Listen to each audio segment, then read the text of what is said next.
This isn't an ad, it's just our experience. At the Southland Development Authority, we've spent the past 5 years growing our team. And time after time, we've turned to LinkedIn, not because we had to, but because it works. It's where we found people who share our mission, our energy, and our commitment to the community. For a small but growing organization like ours, it's saved us both time and money and connected us with talent that we might never have found otherwise. If you're looking for the right people to help grow your business, I can tell you from experience, LinkedIn works.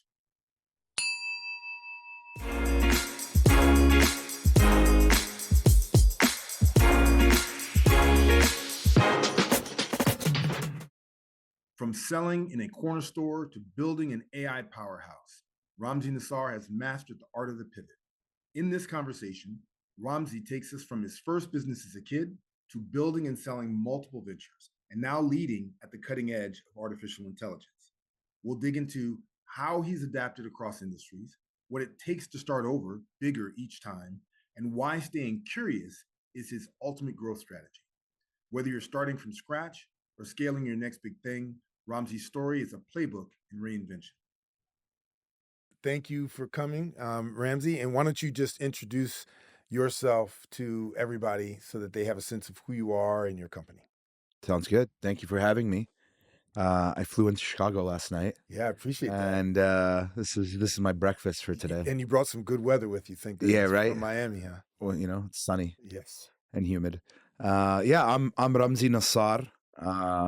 My American pronunciation is Ramzey. I am a serial entrepreneur. Started my entrepreneurial career and path in Chicago, all over Chicago, Cook County, River North, Streeterville, West Loop, you name it. I probably did it. I graduated from DePaul University. So my roots really are here. Yeah. My family's from St. Louis, Missouri. I came here for college and stayed here for over a decade. And Chicago really taught me the grit. It taught me perseverance. It taught me work ethic. Yeah. Taught me a lot of fundamentals on how to build, grow, and scale things and persist. And so, yeah, I've been building businesses, just like you said, before the cameras were rolling, since I was 16, on the internet, self-taught to learn how to code and build websites. And that kind of enamored me once I started learning how to sell things on Amazon and eBay. And that took a whole new form. I'll keep it brief, but basically built an online t-shirt website in my DePaul dorm room in Lincoln Park, took it to over $250,000. It was an Arab American satire t-shirt website that helped combat negative narratives and empower youth to learn entrepreneurship in and of itself. It was called habibtees.com. That actually led to me learning the inefficiencies of supply chain and sourcing and supply chain and inventory list management. And I ended up building one of the fastest growing tech companies off of that idea my senior year at DePaul University out of the Coleman Entrepreneurship Program. Yeah. And that was called threadmeup.com. ThreadMeUp took a whole life into its form. At one point, I was mentored by the CTO of Grubhub, the team behind Outerwall and Redbox, and a lot of really powerful folks in the kind of technology scene, and we got to learn a lot. Went through an emotional intelligence incubator, through Catapult Chicago and the Junto Institute with my professor and mentor at the time named Raman Chadha. Shout out Raman. And built that company to over almost $20 million, 2.5 years out of my college dorm room. There's a saying called growing, growing, gone. There was a lot of interesting things. I took that to like 15,000 users. It was a multi-sided marketplace. We empowered celebrities, influencers, nonprofits, social media marketers, etc., to sell customized t-shirts and products on demand without worrying about how to source it, fulfill it. It was like a magic button they clicked and they just got paid out by selling merchandise. And that was an amazing experience. I had an office in the Fulton Market before Google was there. And it was just amazing. But that company actually went under. Growing, gone. growing, gone, and everyone has an enamor to hit $100 million or 30, $40 million. But really, the lesson on that one was be humble and accept where you're at. And it's cool to build a business that makes 10, 15, $20 million a year Consistently, and right. just spits off EBITDA and profit. And you don't have to like force this narrative that you're technology backed venture You're the funded. unicorn. You're the unicorn. It doesn't like it's so much cooler building something that is sustainable that changes people's lives. And I built that company, and I learned the thesis of a meritocracy with that company and survival of the fittest, and the best ideas win. And there's a lot of the same ideas, and those ideas can be propelled by the founder and product market fit. So Thread Me Up led me to build another company that I ended up selling and co-creating after that, called Swagify.com. Swagify.com is a game changer. It's a leader in the print on demand industry. It's over 100,000 square feet in Houston, Texas now. And helped launch and scale and exit a clothing company with my CMO and partner of Doe Media right now, called Corked Chicago. It was the official clothing line of the Chicago Cubs. And when they won the World Series in 2016, we had a shirt that said, "Try not to suck." And raised over $1 million for charity. And, that led me to learning. Everything led to sales and growth, and obviously operations, because without operations you can fall. But sales, growth, revenue, operations was always the common denominator. And I was working with private equity funds and venture capital funds and investing and co-investing in different ideas. And they just kept coming to me for advisory and consultancy. And that was the impetus to launch Doe Media in 2018, officially 2019. And we, launched that out of necessity. It was an incubator to build our own ideas and scale our own ideas. Is that where Swagify came from? Or No, Swagify was before Swagify was before that. And I'm still involved in Swagify, actually. And I love my partner AK on that company. He's one of my best friends. He helped me when times were rough and really come back. I mean, I did it as well myself, but yeah, Swagify is very interesting. I kind of skipped over that. Swagify has a lot of opportunities, and we've changed a lot of people's lives via that vehicle, because it really is a powerful print-on-demand platform. We empower corporations, ASI, PPAI to work with that, people that want bulk swag. But we also have a Shopify app that helps people ship products on demand. And there's a software and an ERP behind it called Swagflow. There's a lot of different tentacles and elements to that. Well, I want to come back to two things, both a little bit more on the the aspect of Swagify that allows you to actually touch other people's lives. I want you to talk about Doe, but two comments I wanted to make based on what you said. One of the podcasts that's in this series is about being ready for capital. And one of the things that we're talking about is the sustainable growth equation. Right. And when you talk about growing, gone, rather, what that's a reference to is one of the problems that happens for a lot of business, which is 80% of businesses die because they grow too fast, not because they grow too slowly. And most people don't recognize the pressure that comes in cash flow of growing. And we're not going to go through it in this conversation, but there is a sustainable growth equation, which is what I spent a lot of my time when I was in business school focused on, that has to do with understanding access to capital, understanding, the negative working capital cycles. Negative working capital, all the things that drive timing as well as access to capital that can actually lead you to bankruptcy, even when you have a very profitable business. That's right. So I'm glad you mentioned it, because it's something that's going to come up. I think people overlook that, honestly.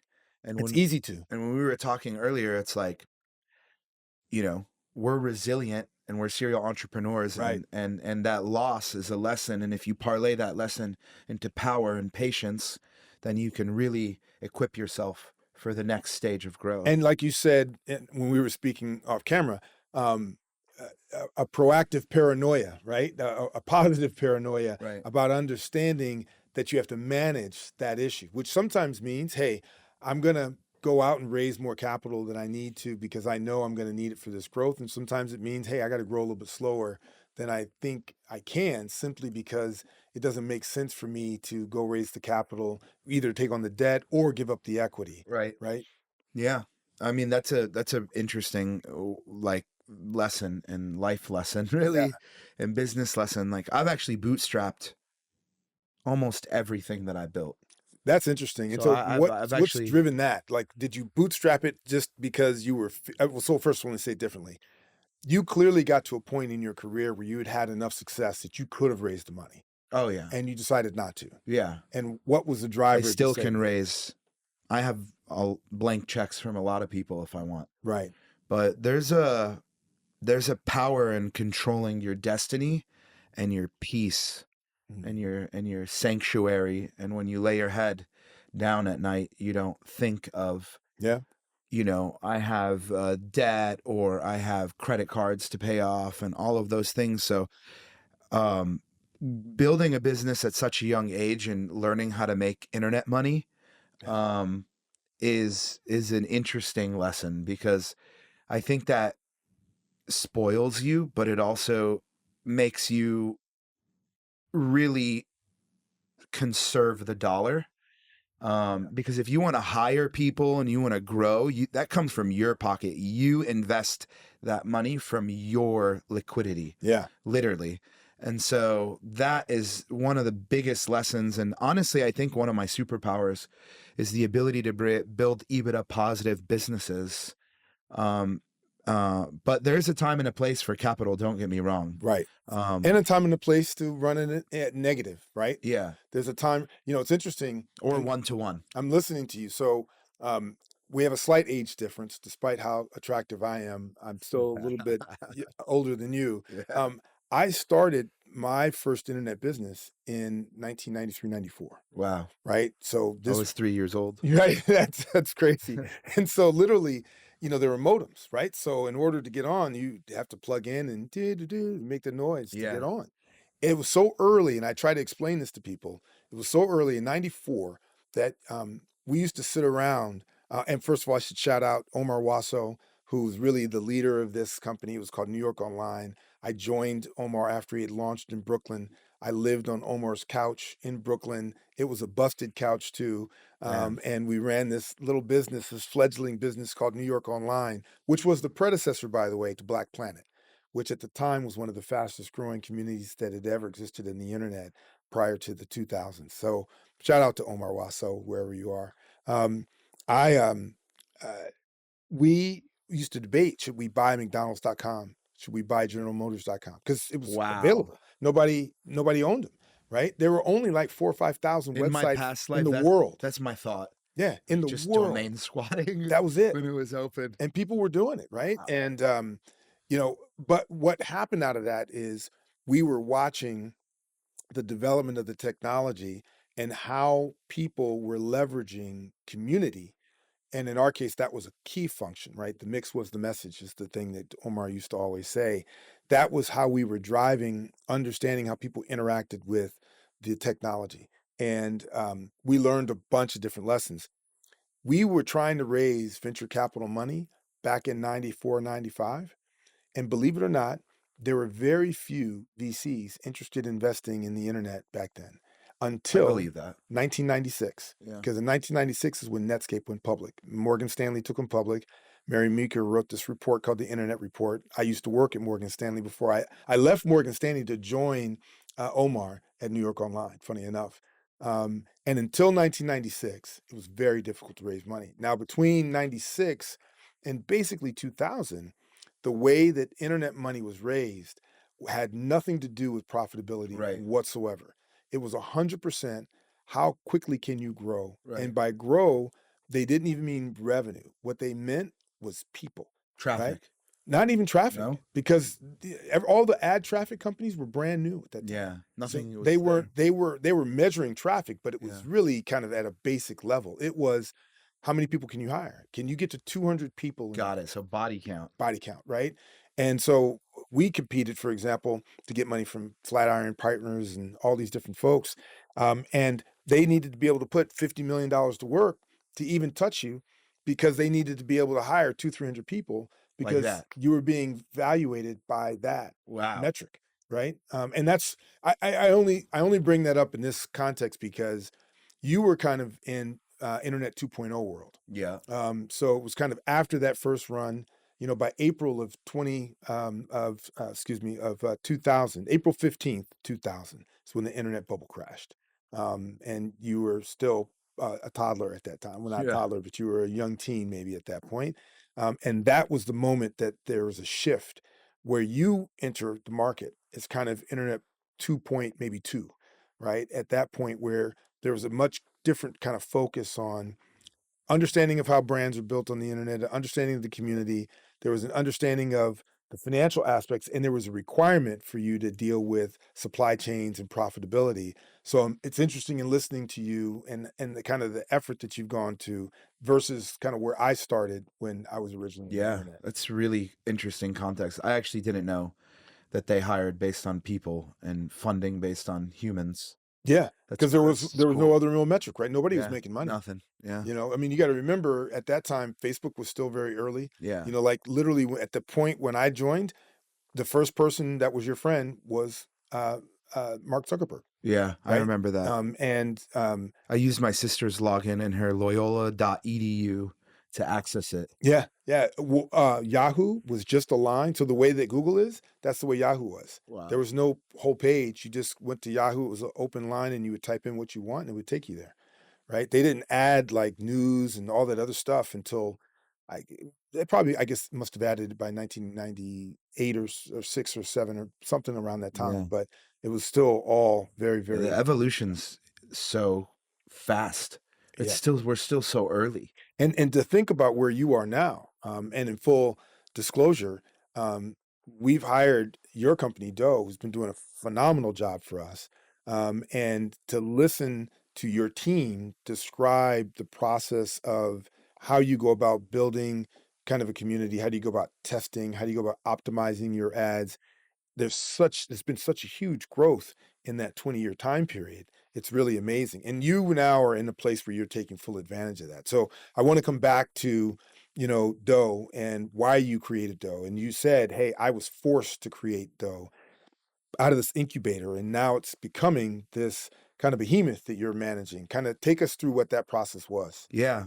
I started Doe out of And what necessity. and describe for the listeners what Doe means. Yeah, And yeah. how did you get to the name? Okay, so it wasn't actually Doe in the beginning. It was called Prolific Media because I wanted to empower prolific entrepreneurs. Gotcha. And uh based on some trademark stuff. Yeah. And really our mission as we started to learn about that and like our ethos and like, you know, I started it to change people's lives. Yeah. Similar to that meritocracy idea, like I believe that we are all equal Mhm. and it's based on how much input that you get for output. Yes. And I don't think people like fully fathom and grasp that. Maybe like a couple percent of the world Yeah. actually understands that. And so DOE was started out of necessity. DOE stands for data over ego. Because in our world, I say you can hit, throw a penny and hit a marketer these days, quote unquote, Yeah. right? Everyone is a self-taught, aficionado and guru these days, right? But when you have this depth of experience that we have, and building, selling, scaling, failing Yep. in many regards, it really allows you to build a resilience vest or a bulletproof vest. And I didn't see in the market at the time, after working with a lot of different like marketing providers, bringing it in-house, contracting it, I didn't see people understand unit economics. I didn't see people really drill into the business model Yeah. in order to inform the digital growth and transformation strategy. So, DOE stands for data over ego. It also stands for digital over everything. And, we are business and digital transformation architects. That's Yeah, what I like to say. I don't really just call it a marketing agency because it's deeper than that I to think so. for me. And like even, when we started it, it was out of necessity. People kept referring us deals, venture capital, private equity, friends, Yeah. colleagues, etc. And it kind of just like parlayed and transitioned into this like marketing system that we built. And I guess, it took a lot of different evolutions. But we are, a Meta preferred marketing partner. Mhm. We're a Google partner. We're a Shopify Plus partner, a WordPress partner, a TikTok Shops partner. We do a lot on customer acquisition and growth, and then retaining those customers and nurturing them into lifetime value Yeah, opportunities. And then additionally looking at, the website, the conversion funnel. Like when I, met you guys, like, well, the immediate thing was like, hey, we yeah, can talk about ads, but I think there's some, light tweaks that we can make to this absolutely. website to help empower the ads and the trackability of the ads and all of that stuff. So yeah, Doe is really, Doe is my baby. I love Doe. Yeah. I have a lot of employees at Doe now. I have different kind of offices and presence. We have a presence in Miami, in Chicago, in Dallas, and Vancouver, soon to be LA, and soon to be Dubai. And we have primarily a domestic team Hmm. in the States. And we do a lot of honest growth and retention marketing for awesome companies. And I literally started it to change people's lives.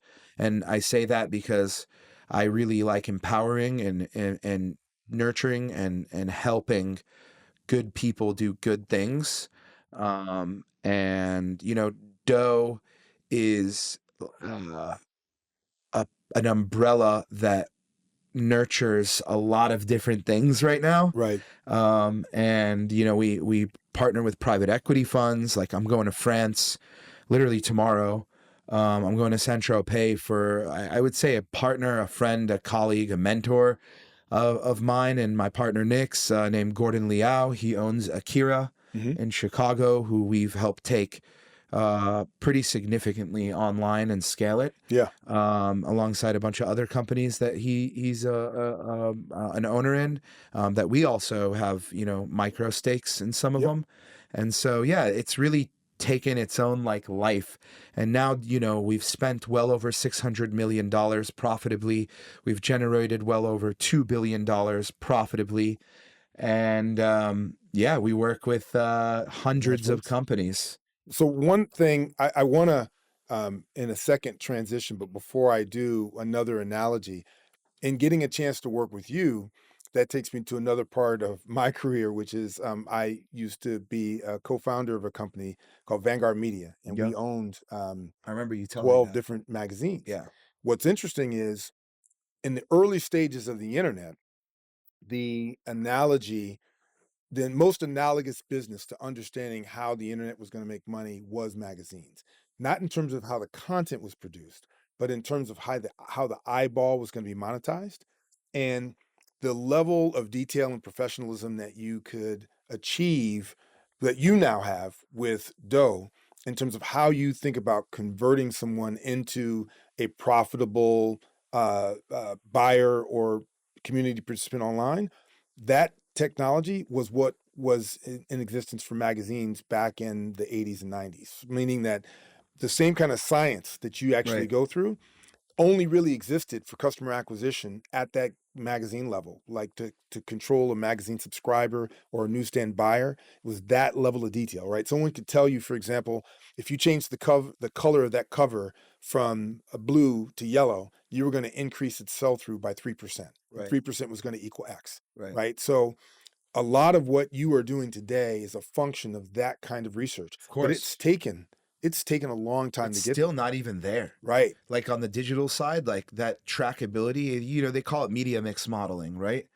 And really what we are, we're data scientists. That's right. Like I am a data scientist. I live and breathe data, Yep. and data guides us. That's why it's called data Data over over science. ego. Yeah, that's right. But yeah, it's really interesting because it's still $1 trillion question. It's absolutely is. And not to be, and it's not resolved, right? And you know, if you really want to get a sense of how difficult this question is, ask a one of the four major record labels. Like, why should a current artist sign with them, Well, right? Because at the core, right, they don't make money from spins anymore, right? Most artists make their money on the venue, right? Actually going out and traveling. Maybe you can make a little money on, you know, product distribution if you're a record label. But what is it that you really are bringing to that table to that artist that helps them, especially if that artist has any sense of their own data and power in the right, creation of their brand? right. And it's a very difficult question, but that's the question that they're all trying to figure out. It's the Yeah. question that every company is trying to figure out and how to position themselves. It's the question that we're trying to figure out that you're helping us with, Yeah, for sure. you know. I mean, it's really like digital architecture and the way that, not to get too technical and nerdy, but like You can be a little nerdy. It's it's all the way that like UTM parameters on web links track. It's the signals that Meta and Google and TikTok and all these platforms submit to your website, and the way that Apple's privacy, parameters keep evolving and changing to anonymize things right. and scramble the signals. And most people are on an iPhone. And are unaware of any of this happening. Exactly. So like, there's so much behind the scenes that it takes. And I've seen the evolution of it since I've been doing things on the internet. And I'm also pretty technical. Like I surround myself with computer scientists and, you know, have been building software as well. Right. You said you're a Uh, programmer, you're a DePaul graduate, so yeah, I'm now more of like an architect yeah. that tells programmers what to do. Yeah. But yeah, like we're actually solving that problem as well. Yeah. And I didn't mention it to you, but I also own another company called Success. It's called Success.AI. Yeah. And I recently came out of stealth on that. Oh wow. Um, Congrats. and that's how I've actually grown Doe Media over the years. So Success is a CCPA GDPR compliant revenue intelligence platform. Hmm. And when you look at B2B data, we have all the B2B data in the world um, Wow. compliantly. And we've empowered that through account-based marketing efforts to grow Doe Media and grow hundreds of other B2B And businesses. so this is all information that people have either opted in or not opted out of. Correct. Yeah. And the internet's public, right? Right. So Yeah. so you Which can people forget. the internet's public as long as it's This is not for my behind a paywall. kids. It's public, kids. It's public. So anything you put on the internet, It's there's a forever and footprint, ever. and there's archives of libraries on the internet and web pages. So even if you delete it, it ain't deleted. Ever. Ever. Yeah. So yeah, not to go down that path too hard, but like that is like AI and artificial intelligence is everyone's like, oh, it's like it's coming. It's No, here. it's been here for a long time. It's here. If you're not leaning into it and when you're not training yourself on it, you're not learning it intimately. Yeah.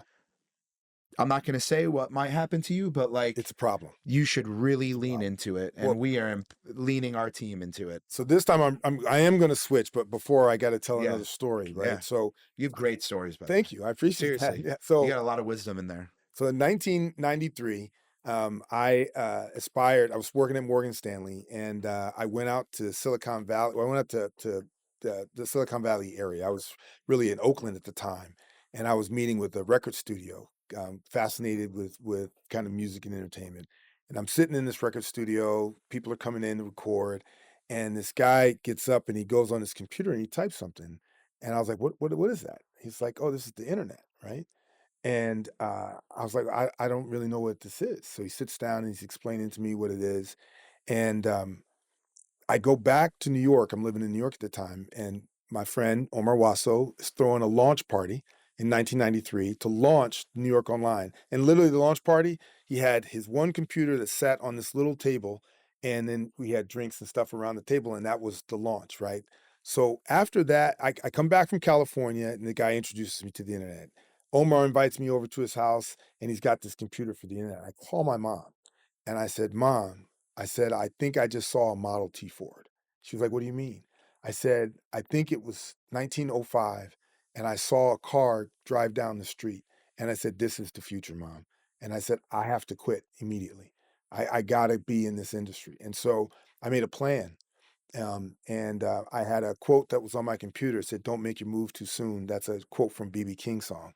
And I took a year and I planned to leave Morgan Stanley to go join this fledgling little company that had no money, New York Online, in Omar's living room to be in the internet because I was like, that's the future. Right. And honestly, this year I had the same revelation about AI, that this is the future 10 times. And for anyone who has any doubt, you think about if you had invested just randomly $100 in almost any top 25 business every year from 1996 all the way through till 2006, you would have made just an insurmountable amount of money, just Right. $100, Right. right? It compounds. If you do the same right now for AI, it's going to be whatever the growth was for the internet. I don't know the exact number. It's going to be 10 times that for AI. I think like 1,000 times. Quite possibly, right? But the downside of it is the collateral damage is going to be much steeper than Right. people really realize. It is. You know, I mean, like the magazine business is almost decimated. You know, movies and music are almost decimated. People forget that in 1996, you could listen to music with a CD on a Walkman or a cassette. And by 2001, you had to have an MP3 player. Yeah. 5 years, Yeah. the whole world, trillion-dollar industry, global industry, completely changed. You Yeah. couldn't give away CDs It's the after same, 2001. right? It's the same as Blockbuster, even Outer Wall and Redbox. All of it. They didn't adopt streaming fast enough. We've got the right people in the room, so let's make some moves. Look at a cash flowing deal that already exists now. Marketing is just testing hypotheses and then iterating to what works. You'll be competing with people who are fully utilizing AI. I'm going to go where I know I can put them together in the least amount of time, and it should always be a win-win. Talk a little bit about your childhood. What drove you as a child? And most importantly, did you have an aspiration of what you wanted to be when you were a kid? Or something even that you might have been scared of? What were the things that drove you aspirationally as a child? I wanted to be a professional soccer player All right. as a kid, and I was on the track to do that. Midfielder? Striker. Oh, wow. I'm Okay. a goal scorer. There you go. We parlay that into business. Yeah, you know? absolutely. But yeah, I literally played like select soccer, travel ball. I was really intense, like 2-3 teams at a time. And that was like my life. So I think sports in kids is discipline, and I Absolutely. definitely like agree with that statement. Yeah. I think it teaches you teamwork, it teaches you leadership, it teaches you how to collaborate, it teaches you how to get through problems. There's a million lessons that it teaches you, but yeah, I think like earlier on, like, you know, I genuinely wanted to be a professional soccer player. I had the path. My godfather and my uncle, Khali Ibrahim, actually owned the St. Louis Ambush. Oh, wow. In like when indoor soccer was like at its like peak state, and it was on like ESPN2. So he was a doctor, and my whole family was passionate. So like I wanted to be a professional soccer player. That's great.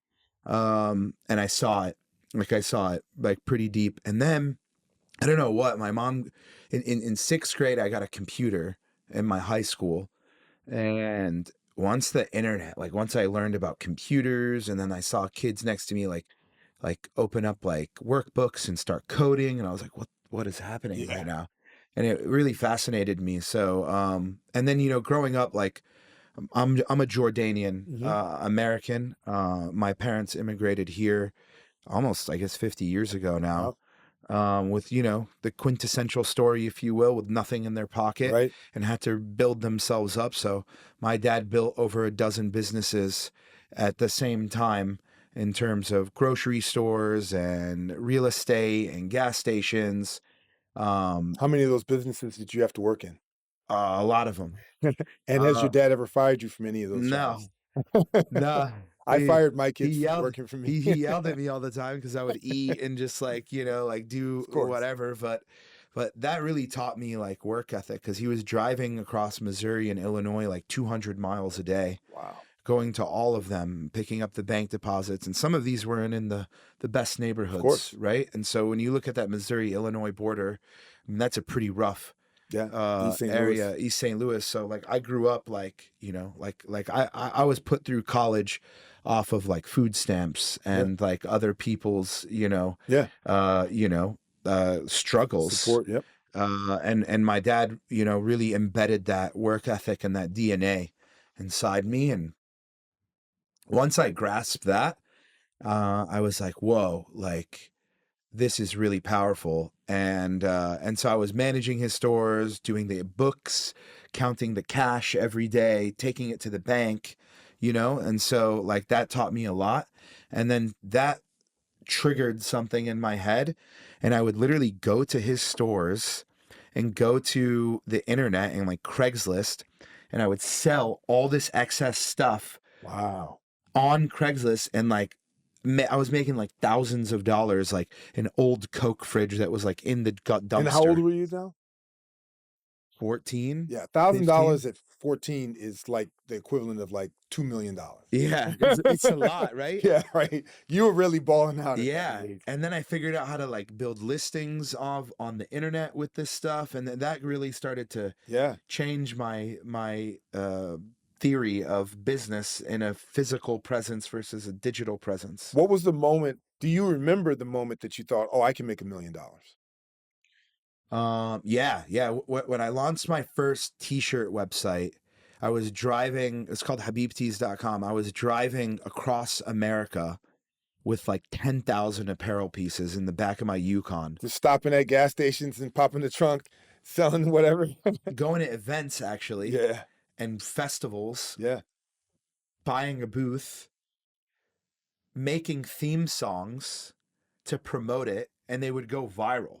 There you go. So if, on the internet, if you like, if you go deep down YouTube, you'll see some interesting videos of me singing and doing some crazy stuff to get backlinks to my website. Right. So as soon as I did that, and I was like, whoa, like I think I made like $10,000 in one day selling shirts, and I was just like, whoa, this is really powerful. And then I learned like, okay, and parlayed like, okay, my dad, you have to get people into the store or into the physical presence to buy, but there's a limiting factor based on, humans and population and competition nearby and all that. And I'm like, the internet is like, these people just walk into your store online. Yeah. And you can get them by the thousands. Yeah.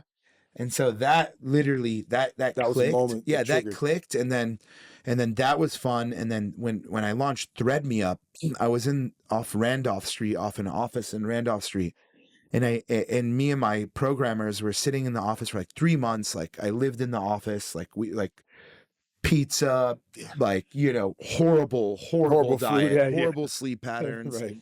all of that. And I released this version of this website called Thread Me Up 1.0. And literally the next day, Josh Beckman and Corey Keene can attest to this. Like Josh Beckman's a very high up engineer at Shopify now. Corey's one of my best friends and like a tech advisor in some way. And they both live here. Yeah. And we launched this website, and I remember it went to $100,000 that day. You're like, whoa. And I texted my mentor at the time, and he's like, oh my God, you did it. You kept talking about it. Like some people were like, yeah, do it. Maybe it'll happen. And this thing just pumped. And I remember logging into my Stripe and my PayPal account, and I had like 70K in it. Like you were like that. And I was just like, oh my God, it worked. Like I knew it was going to work, but I was like, it worked. And then the next day, it kept growing. It kept growing. Where I was like hitting 6 figures a day, every day. Yeah. And that was just it changes your whole perception of what's possible. Yeah, everything changed. And then I saw all these people that I was changing their life that were empowering these As a sales. result, yeah, from you, right? Yeah. You built a network of people. I built a platform and a network and a community Yeah. that exponentially grew. Not exponentially, it was like 15,000 users, but all across the world. So I got to go to like Vietnam, and I had like 2,500 users in Vietnam. And they loved And you. there was like a farmer Yeah. that sold like a Bernie Sanders t-shirt that like made like over 30,000 and like changed his family's life. Yeah. And like all of these like stories kept like popping out. And like I was just like, oh my God. Did like, you record these stories? I hope. not as much as I should have, Yeah. honestly. But I have a big push right now to do content. Yeah. My team's been filming me for 7 years. Excellent. They're chopping clips. Good. Like we have a lot of stuff that's about to release. Yeah. But I've been very tactful about wanting to do it. Yeah. I don't want to be. You're not trying to exploit everybody, but Exactly. there's a lot of value in telling the story about, I think sometimes as an entrepreneur, people think it's only about making money. And yes, it is about that, but it's about much more than that. And really good entrepreneurs impact other people's lives. Man, if I can impact 100 million people, It's worth it. I'm going to become a billionaire. Absolutely. I'm literally going to look in Absolutely. the camera and say that because I like wholeheartedly believe it. And it's not out of selfishness or ego. Not at It's all. about helping other people. And if other people, and I've minted many millionaires at this point. Yeah. Like I have physically, digitally And it helped feels good. empower. Yeah. It feels good Yeah. to I mean, do that. like I could call like people right now on this podcast and be like, hey, like how much did you make with me? And they're like 2 mil, Right. 1 mil, like this and that, 10 mil, 100 mil. But here's the other part of that. And this is why it's so important that we also create a diverse reach of people that have that opportunity. What happens is, we all naturally work with people that we like. Now, you like people for different reasons. If I actually did play soccer when I was young too. Nice. So if I'm a soccer fan, that may be a reason we vibe. If we both live in Chicago, that's a reason we vibe, right? Maybe we're both Jordanians, right? That's why we vibe. There may be many reasons, but when you, given your background, get a chance to develop, you're going to reach out to the communities that you have a direct connection to and give people in that community a chance. Right. And so us kind of diversifying the pool of people that get that chance is just a natural way to create communities of success and wealth. And it feels great to do that. But I want to ask a different question. So when you were little and you thought to yourself, hey, I can actually take this old refrigerator and sell this online. Not everybody goes from idea to action.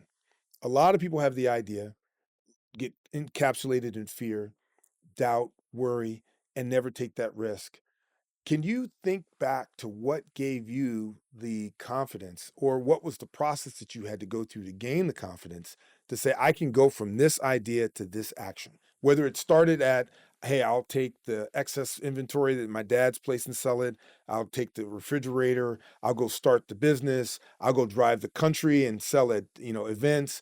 But that skill set is something that most people lack. And even people who claim to have it, they fake it.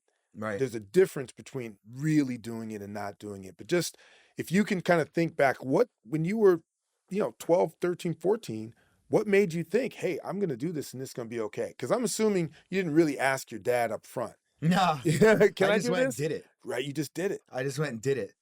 Yeah, that's a really powerful question. I Yeah. think a lot of people struggle with ideas to execution. And I think I'll bring it back to my father, who I told to come here, but the Jordanian national team is playing today for a He's busy. qualification for Yeah, the World he's Cup. focused. So he's super pumped. Yeah, right. I had to like set up the TV and stuff, and that was like a whole thing. But yeah, I think it's a really good question. I think it was embedded with my father, seeing that happen. What about your mom? And my mom. I would definitely give credit to my mom too. I mean, my mom, right? Have you watched the movie My Big Fat Greek Wedding? Yes. Where they said the woman is the neck and the man is the head, and That's- the woman turns, right? Right. And so my mom is like literally an embodiment of that statement. And my mom really helped my dad pull the trigger, on several properties, several opportunities. I own a building right now in St. Louis. I could send you it, pop it up on the screen. Yeah. That literally has Doe Media all over it right now. And my mom made that strategic bet a while ago. My mom helped my dad make a decision on land that turned into a gas station that was my dad's last operating business that we just sold. Wow. That gas station was called Ramzey's Amico. Wow. Congratulations to you and your dad selling the business. So that really, like, all of those, like, they implanted that in me, and I feel like in my DNA and my thought process that Right. that's how I grew up. So And watching your mom, as you say, turn her neck and get your dad's attention, probably is a way of practicing the effort of saying, I can execute, right? Yeah. It's a way of, I can visually watch this thing happening, and now I actually can do that myself. Right. And I would say my parents were pretty supportive. Yeah. But there's so many other. I'm sure they didn't fully understand what you were doing. They still don't understand what I'm doing, and Yeah. I've done a lot of crazy things at this point. Are they upset that you're not a doctor or an engineer or a lawyer or No, something? they're literally enamored by my ability to create, and they've seen me create That's awesome. like things in their basement during COVID and take it to millions. Like while I'm running Doe, like I have a lot of other like tentacles that I've built, but I think going back to the root.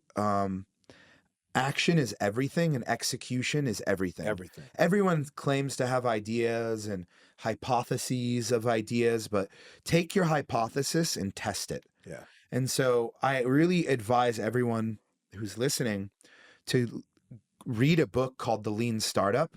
Yeah. And Google, I don't even know what it is these days, the Lean Canvas. Yeah. And it's literally take you 15 minutes to get your idea on a piece of paper, and then it gives you the piece of paper to go validate it. And so that was a really interesting lesson that I learned really early on. But I just loved selling things. I loved turning digital or physical things into money. Yeah. Yeah. And so, yeah, that's what, and then like people were like, then people like, oh, I can go to this guy for like stuff. Yeah. You know what I mean? And so that idea, and it became addicting. Well, you know, there's something to the sale. And, you know, one of the podcasts in this series too is about always be selling. It's a little bit about Glenn Ross. ABC. There you go, right? Always be closing. Always be closing. And, you know, was it Cadillac or steak knives? That's you know? right. So, but there is something about that. I think there's a trend line. The idea of selling, and you were in retail spaces, the idea of actually being an athlete. You know, a lot of people forget when you're an athlete, you're selling players, coaches about why you should get playing time, why you Exactly. should send me the ball, Right. why I should take that shot, whatever it may be. People often forget that even when you are a worker, you are still selling both to your peers and to people that are in charge. And so the nature, and just by your personality, you're attuned to other people's. You have a high emotional EQ, which really matters, intelligence, and you are focused on understanding like what is it that this person needs and how do I service that need. It comes through in just your personality, but your nature of your businesses too really comes through. Yeah, I that's a really powerful statement on the athlete. I agree with that. I didn't think of it like that. Well, I think you know, it's funny. My youngest son is playing football in college right now, and one of the things I remind him, and it really is important when you are trying to get that scholarship to go to school, and you're going to all these football camps, and everybody's evaluating you. That even when you're just simply standing in line, people are evaluating. 100%. Just your demeanor. Everything about your demeanor, everything about how you interact with other people. Right. How do you get set up for the play, even before the play snaps? Every single aspect is being evaluated, because otherwise you have such a small window of differences from one person to the next. 100%. You know, you're looking for all the intangibles that 100%. actually say, this is the person I'm going to take that It's risk. the same like thought process as like private equity too. Most definitely. And like betting on the jockey. And I think the athletic like analogy is interesting because, you know, there's a saying, you fall 7, get up, you know, fall 7, get up 8 times. Right.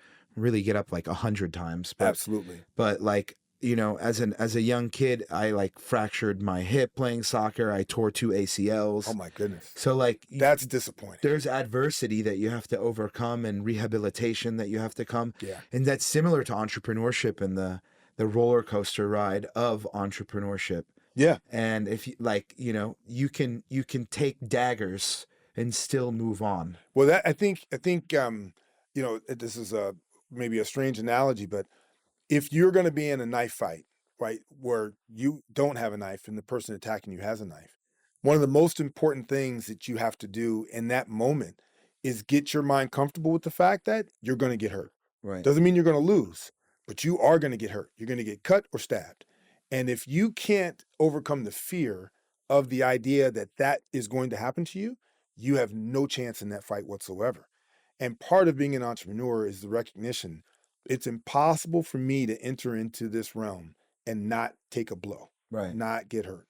But I can't let the fear of getting hurt stop me from continuing the fight because I can win the fight even if I get hurt. But if I'm fearful, I'm lost before I've even started. You know, and that overcoming that fear is one of the biggest challenges. I think that goes to your point of people not taking action. Yeah. So if you are listening to this and you have an idea or you have a thought and you're working for someone or you're not working for someone and you want to be working for someone or you want to do it on your own, however that is, you need to eradicate fear from Yes. your brain. Like, and there's many ways to do that. People, you know, are podcast listeners like this, they consume so much content. It helps warm them up, right?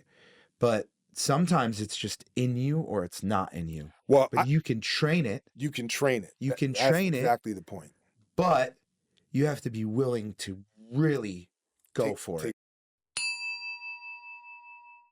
Are you ready to grow your business, build wealth, and spark transformation in the South suburbs of Chicago? Visit southlanddevelopment.org today and sign up for our newsletter to stay connected, get resources, and be the first to hear about the Achieve Summit, where entrepreneurs, developers, investors, and change makers come together to ignite growth and opportunity. Don't just watch change happen, be a part of it. Join the movement at southlanddevelopment.org and start building your legacy today. I'm glad you brought that up.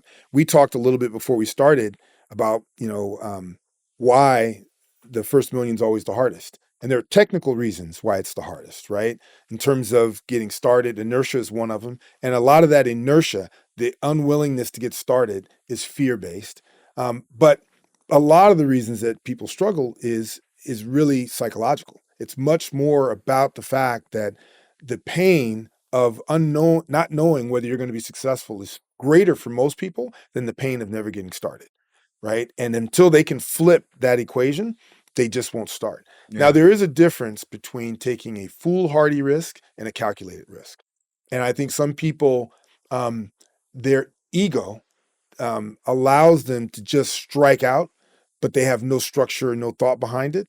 And so they're actually not learning, they're just doing. Right. But there is this fine art between being foolhardy and being calculated, Right. and needing to actually figure out where that is. And you're going to have to play and you're going to take a few hits, but you got to be in that space to start to figure that out. I agree. Especially if you're in a job right now, it's like you can build something on the side. Like, don't watch Netflix at night. Yeah. Yeah. Well, I think whatever. Use your work-life balance and people like respect that totally energy. underestimate how much time they have. But like literally like put 1 to 2 hours a day into it. Or you could be like a maniac like me and take 24 hours and stretch it into 36 somehow. Well, one thing I think people don't realize is that, there is no such thing as balance when you're really trying to be great. You can be balanced and be good, but you cannot be balanced and be great. You're going to have some period that you're going to have to over exert yourself in order to get there. You have to decide, what pain is greater to you. Is the pain of never having tried greater than the pain of having failed? And, that calculation differs for different people at different points in their life. But I know for me, I don't believe in that nobody ever has, the idea I'll never have regrets. Everybody's got a few little regrets, Yeah. but I don't want them to be at the core of my being. Right. I want those regrets to be on the margins, Yeah. not those things that drive 100%. who I am. And That's what changed in me. yeah, Like I would say like 5 years ago, I felt like a supernatural power.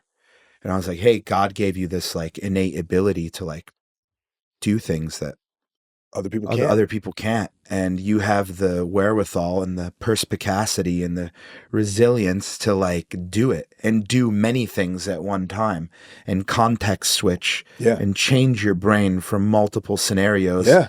like that. And so it's hard to grasp that. But once I grasped that, like everything changed, and I felt like a spiritual awakening. Very much so. And when you were talking about impacting people, that is another form of spirituality, right? So your ability to know, hey, I've got this skill that I can do.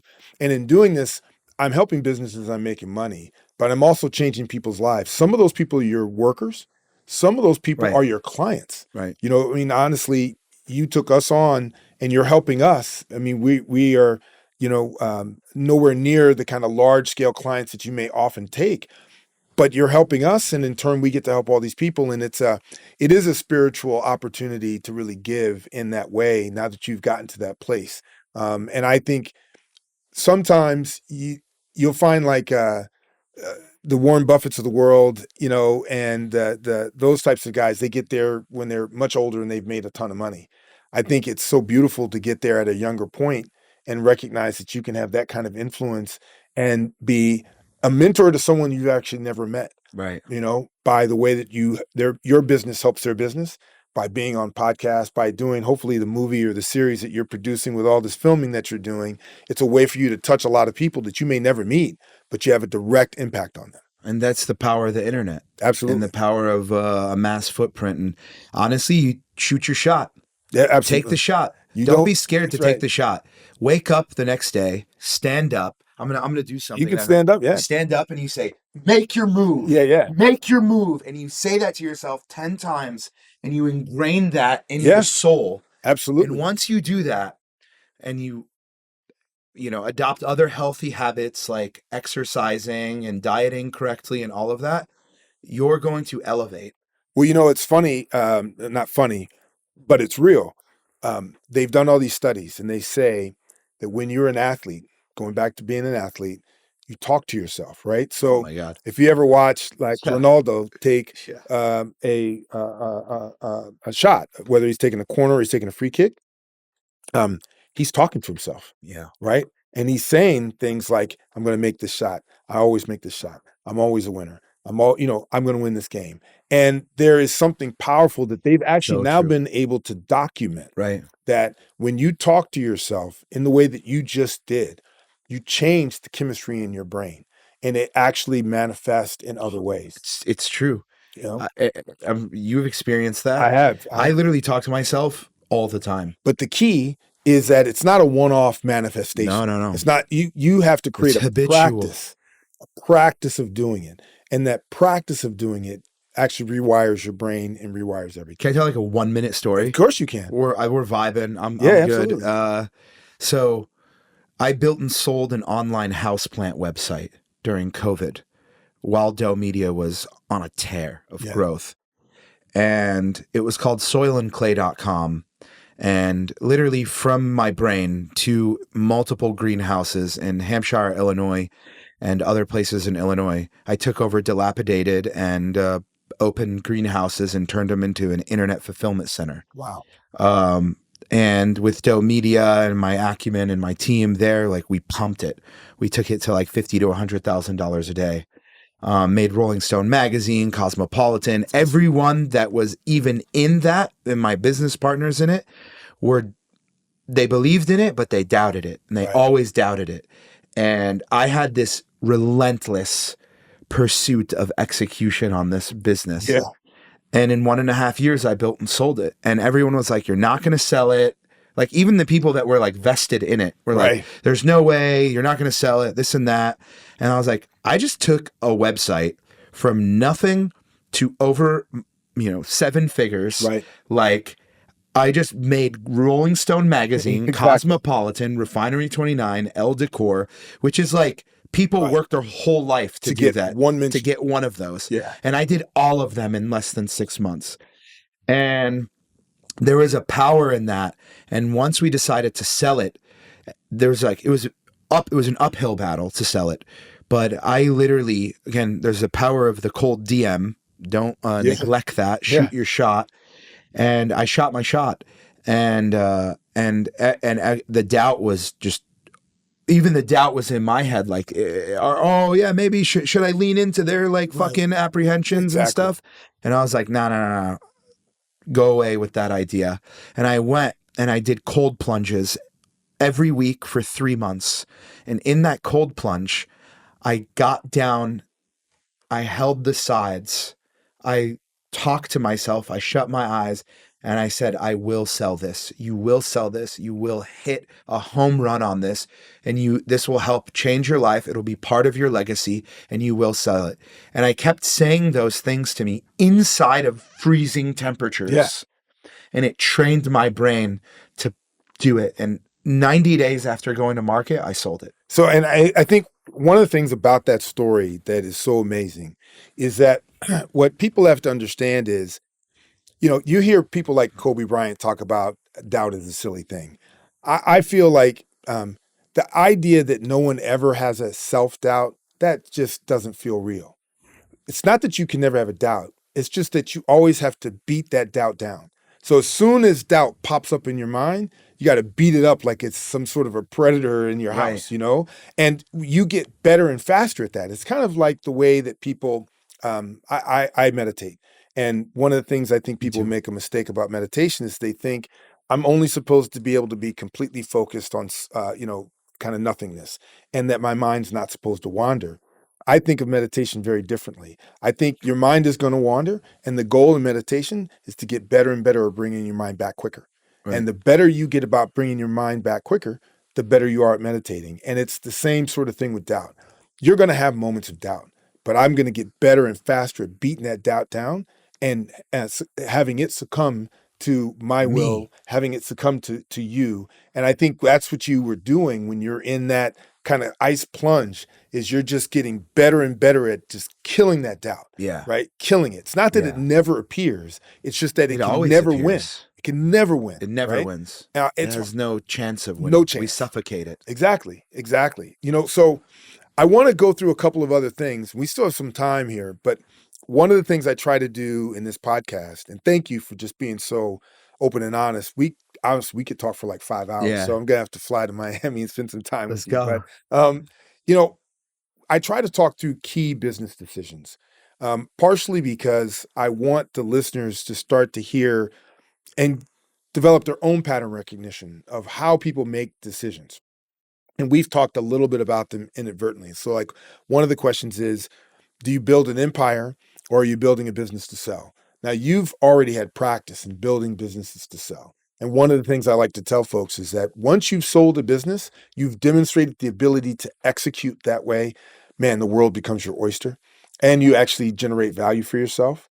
But you've also had moments, and it feels like Doe is a little bit in this camp, where you're not building Doe necessarily to sell it. You're building Doe as an empire that you get to actually then kind of, foster. How do you think about the decision when I'm going to build something for the purpose of selling it, and when I'm going to build something because I want this to be kind of an empire? Right. It's a deep question. Take your time. Yeah, I would say I've built businesses with the intent to sell from day one. Doe Media was not built with the intent to sell day one. Listen, everything has a price tag. Right. For the right opportunity, for the team's growth, which I care about. Yeah. But the intent is, you should have an intent when you start a business. Yes. Whether it's one way or the other, it can change, or maybe you don't know. But you shouldn't start with no idea. No, you should have an intent and a timeline, to be honest with you. I agree. I think once you set that goal, then you can reverse into how to achieve that goal. and people talk about having partners, doing it solo, etc. I think there's a power in having a partnership. Yeah, I think fully there's agree. I think there's different personalities and different characteristics about people that can complement each other. Bad partners can really hurt you, but a good partner changes your life. Yeah, 100%. So I would say like building. First of all, I built this with the idea of building a legacy, Yeah. and the legacy can turn into a conglomerate, a behemoth, an empire, whatever word you want to use. But the intent was to change people's lives. The intent still is to change people's lives. Yeah. And we're finally 7 years into it at the point where we are a magnet Yeah. instead of like we are being sought after instead of just being seeking. Yeah. And there's a power in that. And I've built my whole business with Doe Media on having a desire to be sought after. Yep. And not in like an egotistical way, like just in a, hey, we do really good work and we're really honest about it. Yeah. And so I just think, things can change. With Doe Media, I acquired my first company last year. I was going to ask you about buying versus building. It sounds like most of the things you've done, you've built, but you're starting to acquire businesses now. Yeah, my goal in life is to have my own, version of my own fund. Yeah. Which I started. It's called Prolific Ventures, and I like taking vested interest in things that I can empower and grow, basically, and working with cool people that have fun and aren't assholes. Right. Yes.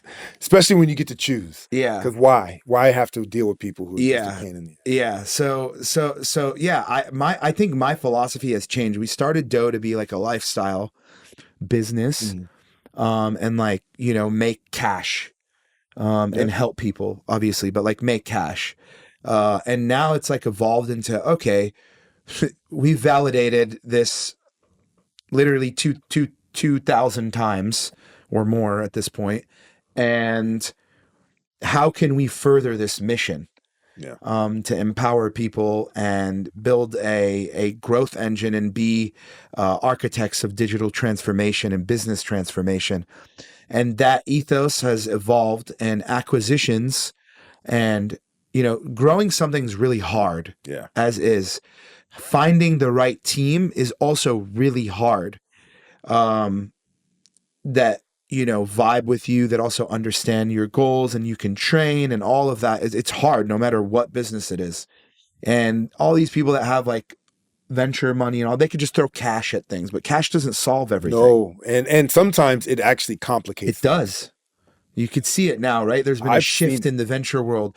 Hey, we have to be more profitable now. Right. Like, right? First it was just grow at all costs. But even you as an entrepreneur, sometimes when you have enough money, it stops you from going through the analysis that you need to determine how to appropriately execute. And because if I can just buy it, I'm not going to think about it as much. If I really had to worry. But there's risks in buying it too. There is. So you have to really do DD and due diligence and really understand it. But, there's so many businesses out there that people can buy. I mean, I know people buying dog grooming businesses that just print business. $250,000 for like 15 years straight. Forever. As long as you don't, especially a mobile dog unit, right? There's so many different like ideas, car washes. Like there's so many unsexy businesses that are so sexy. Well, this is the problem of business school. When you go to business school and fancy schools like DePaul, nothing against DePaul. I went to my own share of fancy schools. Is DePaul fancy? I think so. Oh, it is? I think so. Oh, all right. All right. Now, well, I think it's a very good school. Okay. How about that? That's good, yeah.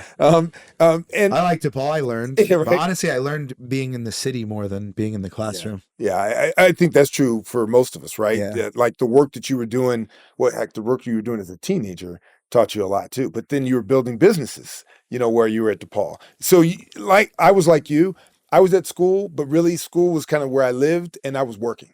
And so that's right. It was kind of a different situation. But my only point was what school does is it makes you think like, if I'm not building something that's going to make millions and millions of dollars, like what's the point? Right. And sometimes, like you said, a $200,000 dog washing business is a great clip, you know. And one of the things I say in a lot of these podcasts is most Americans, when they claim they want to be rich, what they really want is financial security. Yeah. And for most people, that's $500 to $2,000 extra a month for life. If you just have that amount of money, for most Americans, it completely changes their life. Even if you make $200,000-$300,000 a year, an extra $2,000 after tax It matters.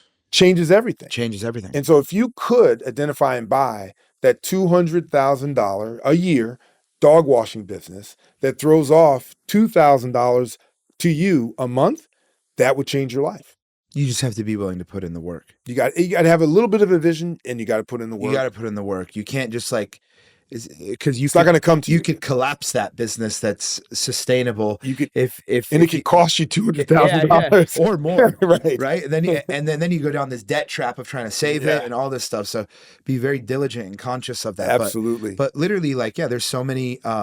So I think build and buy. I'm more on the hybrid mentality now. Well, here's another series of questions, which is kind of reflections on your journey, and you touched on this a little bit. So you've had businesses with partners, you've done some of them on your own. But if you think about whether it's Doe or any business, if I only had the right partner, what might have been different? Yeah, for sure. I think I've been blessed to attract the right partners that are willing to put in the work and be obsessive compulsive about the vision. Yeah.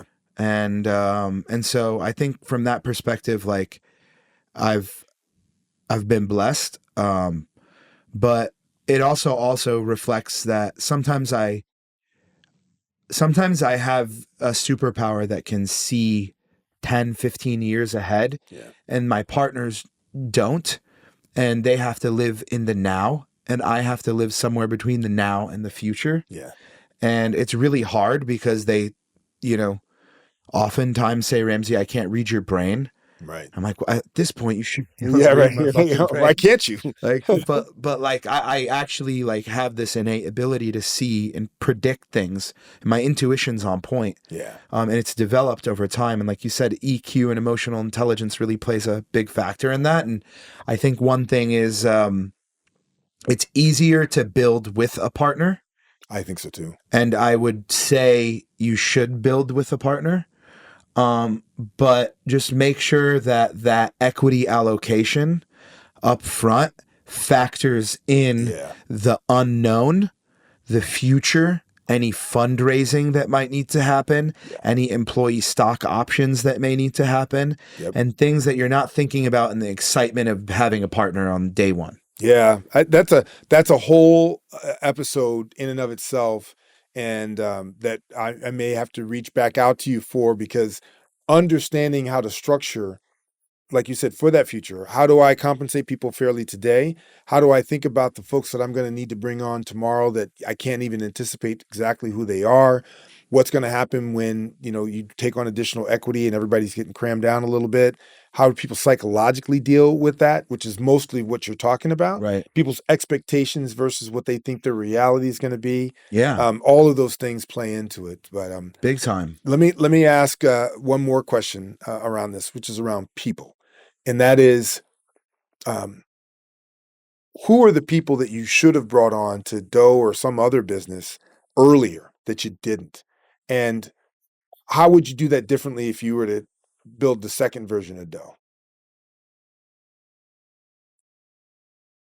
I think in my first startup, I would have brought on someone that had deep industry experience in supply chain, negative working capital cycles, and playing musical chairs with money. Yeah.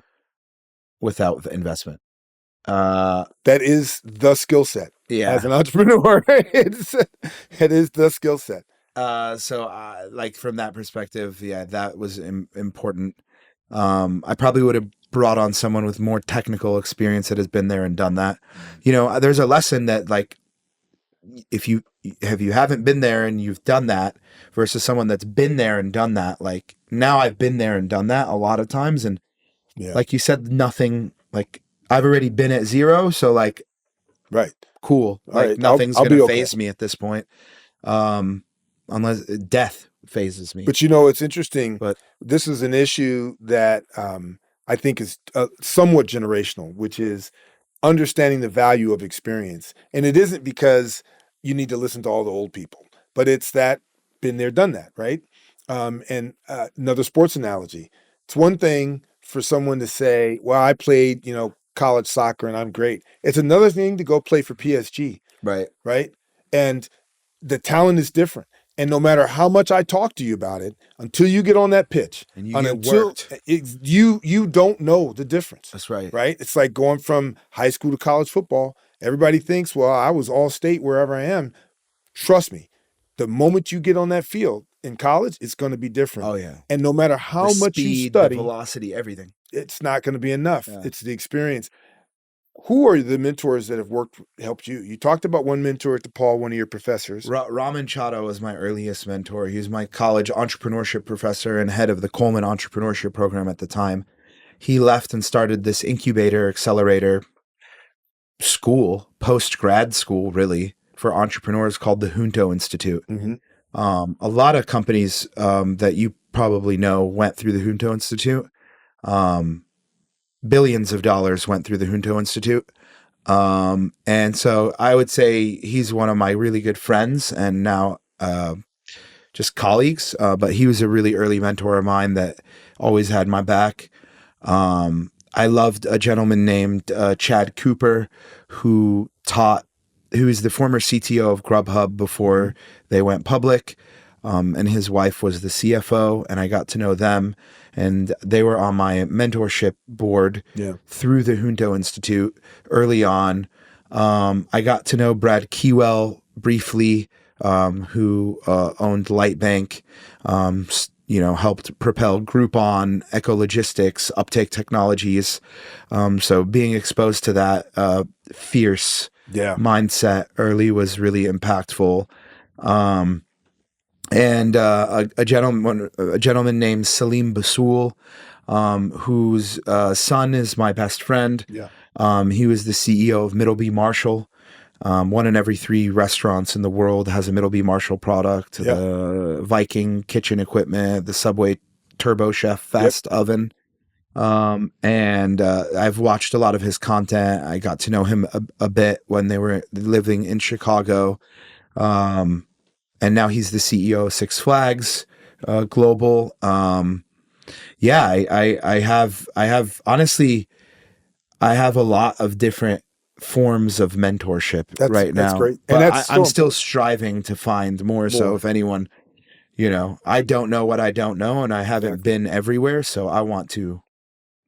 No, that's great and powerful, I think, for people to understand, particularly as an entrepreneur, how important that mentorship is. So we're kind of winding down a little bit, but one of the things that's important about this podcast is we're interested in business, real estate investing, making money. We're interested in changing lives. And a lot of that stems from your life, which is why we started the conversation in part with, hey, your background and how your parents have influenced you, some of the things that have happened, some of the things you've had a chance to do. But take us to where you are on your own kind of assessment of personal fulfillment. I can intuit from what you've said that you're at a stage in your life where, certain relationships are important and you can make time for that. You impacting other people's lives is important for you, and you're building businesses in part to make money, but in part to do that. But how do you think about your own personal fulfillment, and how does your business play a role in that? It's a deep question. I constantly move the goalpost on myself. Yeah. You can't help it as an entrepreneur. Yeah, I'm constantly trying to level myself up personally and professionally. There's some hybrid answer probably that I can say, but I would say, progress personally fulfills me. Challenging my own ideas of what's possible within my professional, personal, diet, workout regimens, all of that is important. I think the biggest notion is, and what would complete, if that is even possible, the personal fulfillment is getting married and having children. Yeah. I want to be a father. I love kids. Yeah. And I think that would really empower my family and me to even reach greater heights. I'm sure you Um, would be the best daddy's little girl. I mean, have a daddy's girl. I could see you with a little daughter for sure. It's awesome. You know Thank you, that. man. God bless. I hope that happens. So I believe it will happen. And so yeah, that I would say that is really the culmination of all of this. Is I think we're here to procreate and build legacy, and legacy isn't just business, it's family and your spawns, and so that would be the biggest personal fulfillment feat that I could have, honestly. Well, that's great. Well, listen, that's a perfect way to end this time. I really want to thank you for taking the time, flying all the way here just for this podcast. No, but I appreciate you taking the time where you're here. We're going to definitely have you back. But thanks again. Appreciate it. Let's do it. Thank you so much. I really right. appreciate it.